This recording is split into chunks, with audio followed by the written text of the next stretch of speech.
नमस्कार, मेरे YouTube channel साहित्यशाला में आपका स्वागत है। आज हम सुनेंगे मुंशी प्रेमचंद जी के द्वारा लिखी कहानी सवा सेर गेहूँ। आपको ये वीडियो पसंद आए तो प्लीज़ इसे लाइक कर दीजिए और मेरे चैनल को सब्सक्राइब कर दीजिए। चलिए वीडियो को शुरू करते हैं। किसी गांव में शंकर नाम का एक कुर्मी किसान रहता था। सीधा साधा गरीब आदमी था। अपने काम से कम, न किसी के लेने में न किसी के देने में। छक्का पंजा न जानता था। छल प्रपंच की उसे छूट भी न लगी थी। ठगे जाने की चिंता न थी।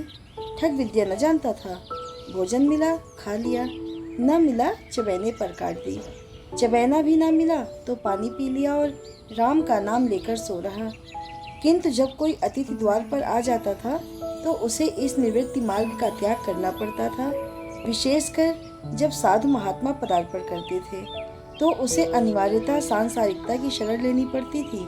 खुद भूखा सो सकता था पर साधु को भूखा कैसे सुलाता? भगवान के भक्त जो ठहरे। एक दिन संध्या समय एक महात्मा ने आकर उसके द्वार पर डेरा जमाया। तेजस्वी मूर्ति थी, पीताम्बर गले में, जटा सिर पर, पीतल का कमंडल हाथ में, खड़ाऊ पैर में, ऐनक आंखों पर।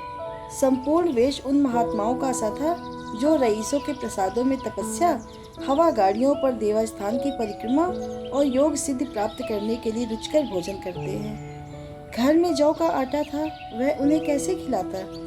प्राचीन काल में जौ का चाहे जो कुछ महत्व रहा हो, पर वर्तमान युग में जौ का भोजन सिद्ध पुरुषों के लिए दुष्पाच्य होता है।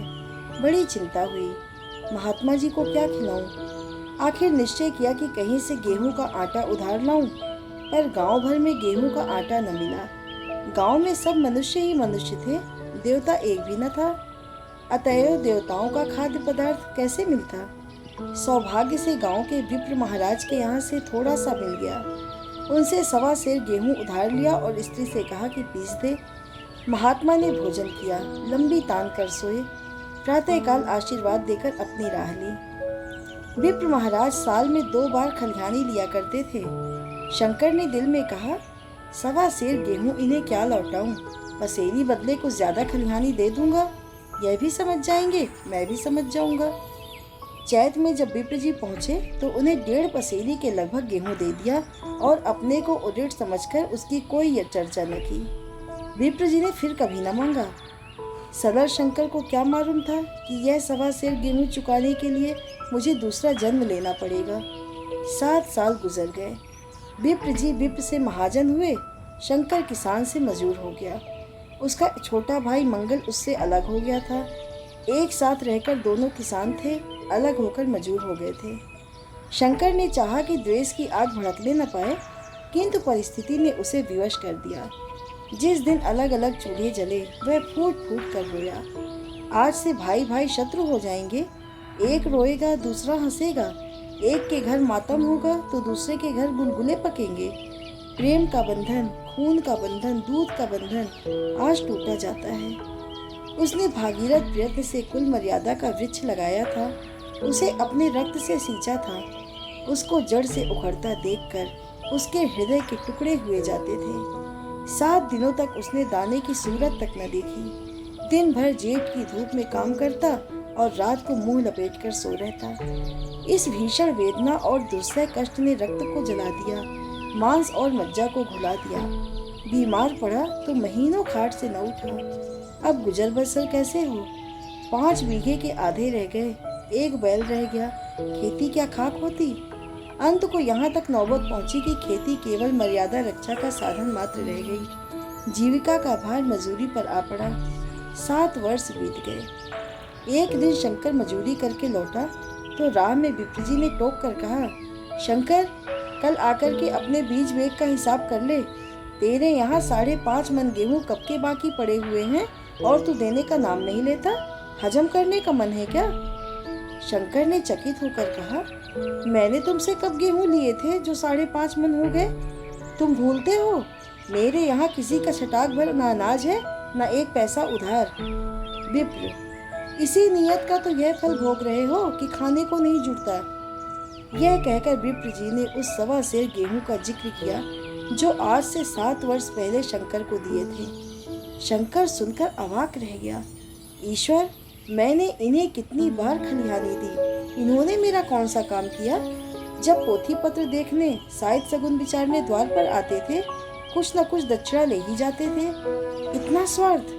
1.25 सेर अनाज को अंडे की भांति सेकर आज ये पिशाच खड़ा कर दिया, जो मुझे निगल जाएगा। इतने दिनों में एक बार भी कह देते तो मैं गेहूं तौल कर दे देता। क्या इसी नीयत से चुप साधे बैठे रहे?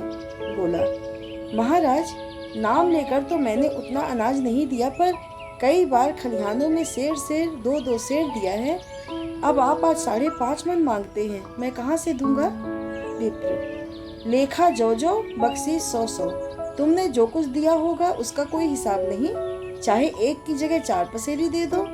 तुम्हारे नाम बही में 5.5 मन लिखा हुआ है, जिससे चाहे हिसाब लगवा लो। दे दो तो तुम्हारा नाम छेक दूं, नहीं तो और भी बढ़ता रहेगा। शंकर, पाड़े, क्यों एक गरीब को सताते हो? मेरे खाने का ठिकाना नहीं, इतना गेहूं किसके घर से लाऊंगा?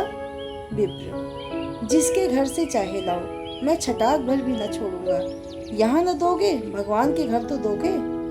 शंकर कांप उठा। हम पढ़े लिखे आदमी होते तो कह देते, अच्छी बात है, ईश्वर के घर ही देंगे, वहाँ की तौल यहाँ से कुछ बड़ी तो न होगी। कम से कम इसका कोई प्रमाण हमारे पास नहीं, फिर उसकी क्या चिंता।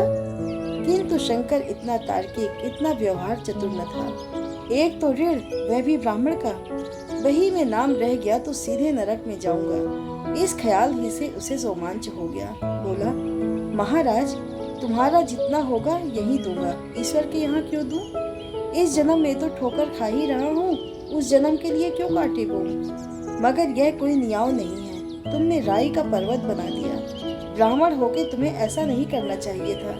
उसी घड़ी तगादा करके ले लिया होता तो आज मेरे सिर पर इतना बड़ा बोझ क्यों पड़ता। मैं तो दे दूंगा, लेकिन तुम्हें भगवान के यहाँ जवाब देना पड़ेगा। विप्र, वहाँ का डर तुम्हें होगा, मुझे क्यों होने लगा?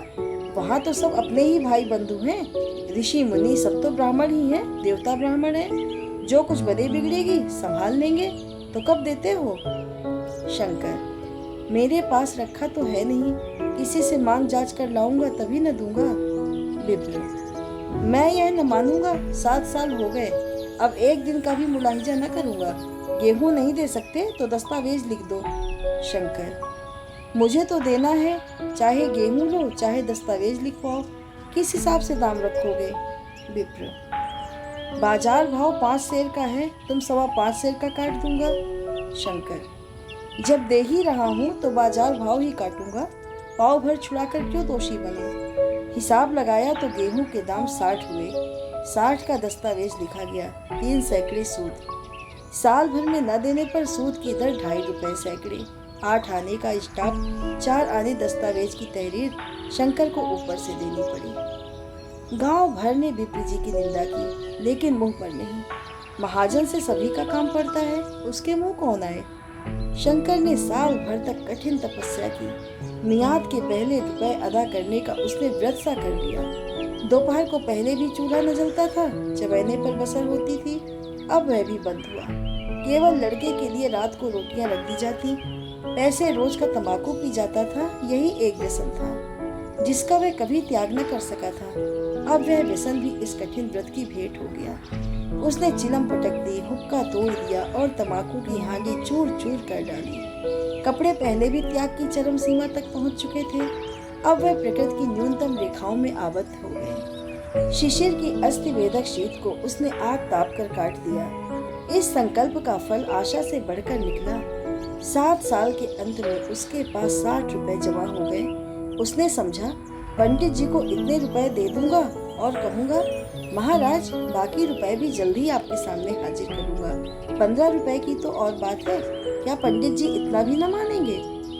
उसने रुपए लिए और ले जाकर पंडित जी के चरण कमलों पर अर्पित कर दिए। पंडित जी ने विस्मित होकर पूछा, किसी से उधार लिए क्या? शंकर, नहीं महाराज, आपके आशीष से आपकी मजूरी अच्छी मिली। विप्र, लेकिन यह तो 60 रुपए ही है। शंकर, हाँ महाराज, इतने अभी ले लीजिए, बाकी मैं 2-3 महीने में दे दूंगा, मुझे उरिन कर दीजिए। विप्र, उरिन तो जब ही होगे जबकि मेरी कौड़ी कौड़ी चुका दोगे। जाकर मेरे 15 रुपए और लाओ, शंकर, महाराज इतनी दया करो, अब सांझ की रोटियों का भी ठिकाना नहीं है। गांव में हूँ तो कभी न कभी दे ही दूंगा। विप्र, मैं यह रोग नहीं पालता, ना बहुत बातें करना जानता हूँ। अगर मेरे पूरे रुपए न मिलेंगे तो आज से 3 रुपए सैकड़े का ब्याज लगेगा। अपने रुपए चाहे अपने घर में रखो, चाहे मेरे यहाँ छोड़ जाओ। शंकर, अच्छा, जितना लाया हूँ उतना रख लीजिए, मैं जाता हूँ। कहीं से 15 रुपए और लाने की फिक्र करता हूँ। शंकर ने सारा गांव छान मारा, मगर किसी ने रुपए न दिए। इसलिए नहीं कि उसका विश्वास न था या किसी के पास रुपए न थे, बल्कि इसलिए कि पंडित जी के शिकार को छेड़ने की किसी में हिम्मत न थी। क्रिया के पश्चात प्रतिक्रिया नैसर्गिक नियम है। शंकर साल भर तक तपस्या करने पर भी जब ऋण से मुक्त होने में सफल न हो सका तो उसका संयम निराशा के रूप में परिणित हो गया। उसने समझ लिया कि जब इतना कष्ट सहने पर भी साल भर में 60 रुपए से अधिक न जमा कर सका तो अब और कौन सा उपाय है जिसके द्वारा इसके दूने रुपए जमा हो। जब सिर पर ऋण का बोझ ही लादना है तो क्या मन भर और क्या सवा मन का। उसका उत्साह छीड़ हो गया, मेहनत से घृणा हो गई। आशा उत्साह की जननी है, आशा में तेज है, बल है, जीवन है। आशा ही संसार की संचालक शक्ति है। शंकर आशाहीन होकर उदासीन हो गया। वह जरूरतें जिनको उसने साल भर तक टाल रखा था अब द्वार पर खड़ी होने वाली भिखारनी न थी, बल्कि छाती पर सवार होने वाली पिशाचनियां थी जो अपनी भेंट लिए बिना जान नहीं छोड़ती। कपड़ों में चकत्तियों के लगने की भी एक सीमा होती है। अब शंकर को चिट्टा मिलता तो वह रुपए जमा न करता, कभी कपड़े लाता, कभी खाने की कोई वस्तु। जहाँ पहले तम्बाकू ही पिया करता था वहाँ अब गांजे और चरस का चस्का भी लगा। उसे अब रुपए अदा करने की कोई चिंता न थी, मानो उसके ऊपर किसी का एक पैसा भी नहीं आता। पहले जूड़ी चढ़ी होती थी पर वह काम करने अवश्य जाता था, अब काम पर न जाने के लिए बहाना खोजा करता। इस भांति 3 वर्ष निकल गए। विप्र जी महाराज ने एक बार भी तकाजा न किया। वह चतुर शिकारी की भांति अचूक निशाना लगाना चाहते थे। पहले से शिकार को चौंकाना उनकी नीति के विरुद्ध था।